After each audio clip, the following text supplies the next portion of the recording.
സുരക്ഷാ നിയമങ്ങൾ കാറ്റിൽ പറത്തി അപകടകരമായി വാഹനമോടിക്കുന്നവരുടെയും യാത്ര ചെയ്യുന്നവരുടെയും എണ്ണമേറുന്നു.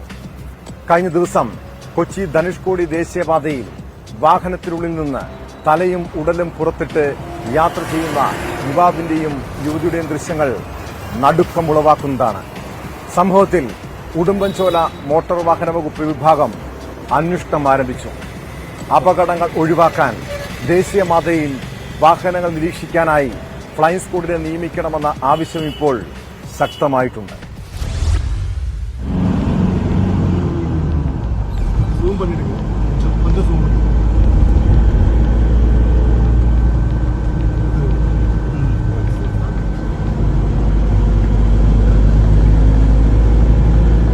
കഴിഞ്ഞ ദിവസം കൊച്ചി ധനുഷ്കോടി ദേശീയപാതയിൽ ലോക്കാട് ഗ്യാപ്പ് ഭാഗത്തു നിന്ന് പകർത്തിയ ദൃശ്യങ്ങളാണ് ഇത്.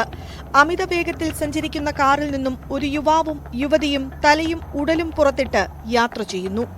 വീതി കൂടിയ പാതയിൽ മറ്റു വാഹനങ്ങൾ കണക്കിലെടുക്കാതെ ഇടംവലം വീശിയെടുത്ത് അത്യന്തം ആപത്കരമായി യാത്ര ചെയ്യുന്ന ദൃശ്യം നടുക്കമുണ്ടാക്കുന്നതാണ്.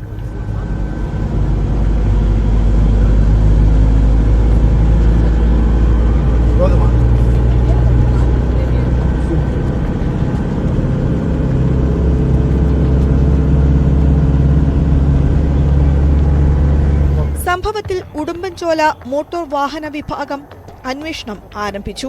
അപകട സാധ്യതയുള്ള ഇത്തരം യാത്രകൾ ഒഴിവാക്കാനും നിയന്ത്രിക്കാനും ശക്തമായ നിരീക്ഷണ സംവിധാനങ്ങൾ ഇല്ലാത്തതാണ് ഇവർക്ക് പ്രോത്സാഹനമാകുന്നത്. സാഹസികമെന്ന പേരിൽ ചെറുപ്പക്കാരായ യാത്രക്കാരാണ് അപകടയാത്രകൾ കൂടുതലും നടത്തുന്നത്. യുവതീ യുവാക്കളെ കുത്തിനിറച്ച് ഈ പാതയിലൂടെ പായുന്ന ജീപ്പുകളും നിരന്തര കാഴ്ചയാണ്.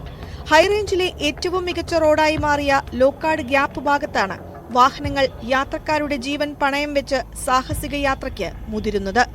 ദേശീയപാതയിൽ 24 മണിക്കൂറും പ്രവർത്തന സജ്ജമായ ഫ്ലൈയിംഗ് സ്ക്വാഡിനെ നിയോഗിക്കണമെന്നാണ് നാട്ടുകാരുടെ ആവശ്യം.